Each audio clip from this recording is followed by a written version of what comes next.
ভরবেগ। আমরা আজকে ভরবেগ সম্পর্কে জানব। এই নবম ও দশম শ্রেণীর বল অধ্যায়ের অর্থাৎ তৃতীয় অধ্যায়ের একটি গুরুত্বপূর্ণ বিষয়, কারণ কি নিউটনের দ্বিতীয় সূত্রের প্রয়োগ আছে, সেজন্য এবং তৃতীয় সূত্রেও প্রয়োগ আছে, এটি আগে শিখতে হবে। ভরবেগ কি? ভরবেগ বস্তুর ভর এবং বেগ এই দুটোর মধ্যে আছে, কারণ আমরা বেগ মানে গতিশীল অবস্থা বুঝি, আর ভর হচ্ছে বস্তুর মোট পদার্থের যে পরিমাণ, অর্থাৎ একটা পদার্থের ভিতরে কতটুকু থাকে, যে পদার্থগুলো থাকে এর পরিমাণটাই হচ্ছে ভর। তাহলে ভরবেগ হচ্ছে ভর ও বেগের গুণফলকে ভরবেগ বলা হয়। ভর ও বেগের কি? গুণফল। ঠিক আছে, আমরা সংজ্ঞার মধ্যে বলতে পারি ভর ও বেগের, বস্তুর ভর ও বেগের গুণফলকে ভরবেগ বলা হয়। ভরবেগকে কি দ্বারা প্রকাশ করা হয়? ভরবেগকে পি দ্বারা প্রকাশ করা হয়। তাহলে পি হলো ভরবেগ। এখন ভরবেগ তাহলে আমরা কি লিখতে পারি? ভর গুণন কি? বেগ। তাহলে ভরবেগ যদি বেগকে সাধারণভাবে আমরা ভি ধরি, তাহলে ভরবেগ পি সমান এমভি হবে। এখন যদি আদিবেগ এবং শেষ বেগ চিন্তা করা হয়, তাহলে আদি ভরবেগ হবে এমইউ, শেষ ভরবেগ হবে এমভি। কারণ আদিবেগ আমরা ইউ ধরি আর শেষ বেগ আমরা ভি ধরি। তো ভরবেগ পরে যাই। ভরবেগ একক কি হবে? ভরের একক যেহেতু কেজি, আর বেগের একক কি? Metre per second, MS inverse 1। তাহলে ভরবেগের একক হবে metre per second, kg metre per second. ঠিক আছে, এটি তোমরা মুখস্থ রাখবা। ভরবেগের একক হচ্ছে কেজি মিটার পার সেকেন্ড।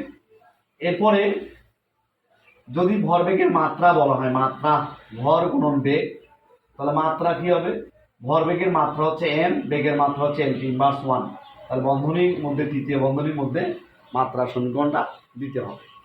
তাহলে দেখো, ভরবেগের মাত্রা হচ্ছে ভর ও বেগ, ভর গুণন বেগ, অর্থাৎ এমএল টি ইনভার্স 1। এখান থেকে আমরা এই মাত্রাটা মানে সংজ্ঞাটা ভরবেগের মাত্রা পেয়ে থাকি। এখন ভরবেগ একটি গুরুত্বপূর্ণ বিষয়, কারণ ভরবেগের উপর অনেক কিছু ডিপেন্ড করে। একটা বলকে যদি আমি একটা নির্দিষ্ট বেগে দেয়ালে নিক্ষেপ করি, তাহলে আবার বস্তুটা বা বলটি আবার কিন্তু ফিরে আসবে। অর্থাৎ এখানে বস্তুর মোট ভরবেগের পরিবর্তন কীরূপ হবে? আমরা যে বেগে নিক্ষেপ করব ওই বেগে কিন্তু ফিরে আসবে। তাহলে আমরা যদি এমইউ বেগে নিক্ষেপ করা হয় আর ফিরে আসলে মাইনাস এমইউ বেগ, তাহলে ভরবেগের পরিবর্তন যেহেতু ফিরে আসলো মানে বিপরীত দিক, কারণ বেগ চেঞ্জ হলে মাইনাস হয়। তাহলে ভরবেগের পরিবর্তন হচ্ছে কি? মাইনাস এমইউ, তাহলে সমান সমান কি? মাইনাস 2mইউ। অর্থাৎ ফিরে আসা মানে কি? ভরবেগটা দ্বিগুণ হয়ে যাচ্ছে, ভরবেগ হয়ে যাচ্ছে কি? দ্বিগুণ। তার মানে একটা বস্তুর ভরবেগ একটি গুরুত্বপূর্ণ বিষয়, কারণ ভরবেগের উপর যদি আমরা সংঘর্ষ চিন্তা করি, ভরবেগের মানের উপর পরিবর্তন হয়ে কিন্তু বস্তুর অবস্থার পরিবর্তন হয়ে যায়। তাহলে কোনো একটা বস্তুর উপর একটা নির্দিষ্ট ভর দিয়ে যদি আঘাত করা হয় এবং তার গতিশীল অবস্থা যদি বেশি থাকে, তাহলে কিন্তু সংঘর্ষের মাত্রা বেড়ে যাবে, মান বেড়ে যাবে, শক্তির পরিবর্তন বেশি হবে, কারণ ভরবেগের বর্গের সমানুপাতিক আবার গতিশক্তি। সুতরাং এই ভরবেগ বিষয়টি বুঝতে হবে। যেমন একটা খালি ট্রাক এবং একটা ভারী ট্রাক, দুটোর বেগ একই হলেও কিন্তু শক্তি কার বেশি হবে? অবশ্যই ভারী ট্রাকের। কারণ একটা ভারী ট্রাক যে পরিমাণ শক্তি প্রয়োগ করতে পারবে, খালি ট্রাক তো ওই পরিমাণ শক্তি প্রয়োগ করতে পারবে না। কারণ যার ভরবেগ বেশি হবে তার গতিশক্তিটাও বেড়ে যাবে। এটা আমরা পড়বো পরবর্তীতে। তো ভরবেগের উপর বলেরও পরিবর্তন হয়, কারণ ভরবেগ পরিবর্তন হলে বল পরিবর্তন হবে। নিউটনের দ্বিতীয় সূত্রে বলা আছে বস্তুর উপর ভরবেগের পরিবর্তনের হার, বস্তুর ভরবেগের পরিবর্তনের হার এর উপর প্রযুক্ত বলের সমানুপাতিক। বল যেদিকে ক্রিয়া করে বস্তুর ভরবেগের পরিবর্তন সেদিকে ঘটে। তাহলে বস্তুর ভরবেগের পরিবর্তনের হার এর উপর প্রযুক্ত বলের কি? সমানুপাতিক। বল যেদিকে ক্রিয়া করবে ভরবেগের পরিবর্তন সেদিকে ঘটে। আমরা কিন্তু সংজ্ঞার ভিতরে, এই সূত্রের ভিতরে ভরবেগ এবং বলের একটি সম্পর্ক পেয়ে যাচ্ছি। কারণ ভরবেগের যে পরিবর্তন হবে, এই ভরবেগের পরিবর্তনটাকেই বলা হচ্ছে কি? বল, কারণ ভরবেগের পরিবর্তনের হার যে, এই হারটাকে বলা হচ্ছে বল। এখন ভরবেগের পরিবর্তনের হার যদি আমরা ইন্টারের ভাষায় বলি, ক্যালকুলাস এফ সমানুপাতে কি ডিভি বাই ডিটি। এই ডিভি বাই ডিটি মানে কি, এটা কিন্তু ভরবেগের পরিবর্তনের হার বোঝাচ্ছে। যদি এখানে এফ সমান কে দিই, K D M V by কি ডিটি দেই ডিটি, তাহলে আমরা এখানে এই ডিভি বাই ডিটি মানে এ পাবো। তার মানে এখান থেকে এফ সমান এম এ একটা ধারণা পাবো। যেহেতু এটা নবম এবং দশম শ্রেণী, তাহলে এই ভরবেগের পরিবর্তনের হারকে ডি বাই ডিফারেন্সিয়াল পদ্ধতিতে অর্থাৎ ক্যালকুলাসে আমরা শিখতে পারবো না। ক্যালকুলাস আমাদের এখানে শাখায় হিসেবে নাম। তাহলে আমরা যদি ভেঙে ভেঙে লেখাই, সেটা কি, যে কোন একটা বস্তুর উপর আদিবেগ যদি ছিল ইউ এবং কোন এক সময় গিয়ে শেষ বেগ ডি হয়ে গেল, তাহলে এটা ভরবেগের পরিবর্তন হলো, কারণ বেগ চেঞ্জ হচ্ছে। তাহলে যেহেতু এইটা আদি ভরবেগ ধরো এম ইউ, আর এটা হবে কি শেষ ভরবেগ কিন্তু এম ভি হবে। এখন এই যে এম ইউ এবং এম ভি একটি টি সময় লাগবে, তাহলে ভরবেগের পরিবর্তনটা কতটুকু হলো, M V minus T M U. ভরবেগের পরিবর্তন কিন্তু M V minus M U হচ্ছে। এখন এম ভি মাইনাস যদি এম ইউ হয়, তাহলে ভরবেগের পরিবর্তনের হার মানে কি সময় দিয়ে ভাগ। এটি হচ্ছে ভরবেগের পরিবর্তনের হার, আর এটি হচ্ছে প্রযুক্ত বলের সমানুপাতিক। এই যে সূত্রটা চলে আসলো, ভরবেগের পরিবর্তনের হার প্রযুক্ত বলের সমানুপাতিক। বল যেদিকে ক্রিয়া করে ভরবেগের পরিবর্তন সেদিকে ঘটে। এটা হচ্ছে নিউটনের কি দ্বিতীয় সূত্র। তাহলে এফ সমান সমান, যদি আমি এফ সমানুপাতে চিহ্নই দেই, তাহলে এখানে কি পাবো, V minus U divided by কি টি পাবো, টি। তাহলে এখানে কিন্তু এই V minus U by T সমান এ।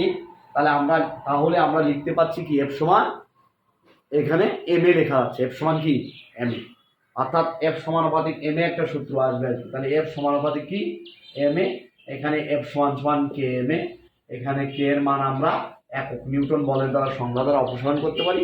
সূত্র ওটা হচ্ছে বল এবং সরণের সূত্র, বল এবং এই ত্বরণের মধ্যে সম্পর্ক আসবে এফ সমান এম এ। তাহলে এইখানে আমরা বল এবং গতির মধ্যে যে সম্পর্কটা পাবো, এটি কিন্তু ইজিলি একটি সম্পর্কের মধ্যে হয়ে যাচ্ছে। এখন নিউটনের গতির দ্বিতীয় সূত্রটা কি বললাম ভাই, এফ সমান কি এফ সমান এম এ।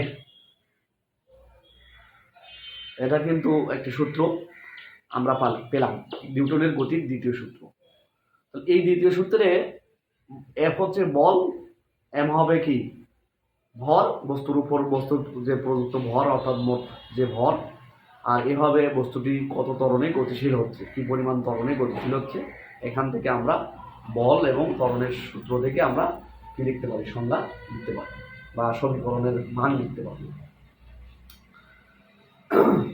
এখন এই এফ সমান এম এ, এটি যদি আমরা কোনো একটা বস্তুর উপর বল প্রয়োগ করি, তাহলে কিন্তু এটি না, যদি ঘর্ষণ বল কাজ করে, কোনো এক জায়গায় ঘর্ষণ বল কাজ করে, এখানে ঘর্ষণ তো সবসময় থাকে, অঙ্কগুলোকে বা যে কোনো গাণিতিক ক্যালকুলেশনে যদি ঘর্ষণ বলটাকে নেগলেক্ট করতে বলে, তাহলে কিন্তু দেখা যায় একটা বল যে পরিমাণ দিচ্ছি আমি, সেই পরিমাণ বলটাই কাজ করবে। অর্থাৎ এখানে প্রযুক্ত বল এবং কার্যকর বল কিন্তু সর্বদা সমান।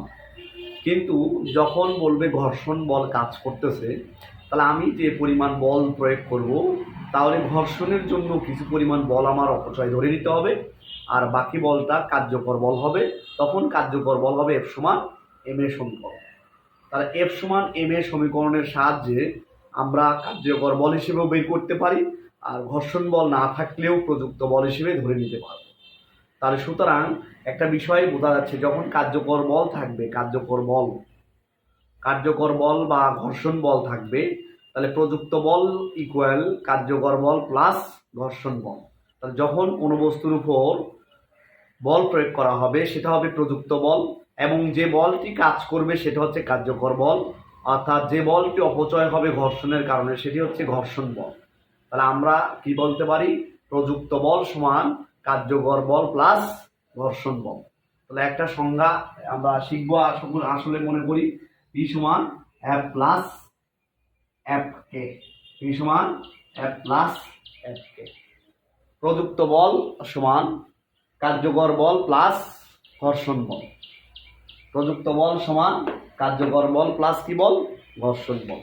এই সমীকরণ থেকে তোমরা প্রযুক্ত বলের মান কিন্তু এখান থেকে, বা কার্যকর বলের মান বা বস্তুর ত্বরণ এবং ঘর্ষণ সম্পর্কিত অঙ্কগুলো আমরা এখান থেকে করতে পারব। এই যে গতিশীল অবস্থায় নিউটনের দ্বিতীয় সূত্র থেকে F সমান ma সমীকরণ প্রতিপাদন এবং সেখান থেকে প্রযুক্ত বল এবং কার্যকর বলের সম্পর্ক প্রতিপাদন, এই সমীকরণগুলো আমরা এখানে মনে রাখবো। এটি হচ্ছে নিউটনের দ্বিতীয় সূত্র। নিউটনের দ্বিতীয় সূত্র থেকে আমরা এই ভরবেগের সম্পর্ক এবং বলের মধ্যে একটা সূত্র প্রতিপাদন করি এবং এই সম্পর্কিত অঙ্কগুলো আসে। তাহলে আজকে আমরা এই পর্যন্ত দেখলাম। এর পরের দিনে বা এর পরের ক্লাসে আমরা বাকিগুলো দেখবো ইনশাআল্লাহ। ধন্যবাদ।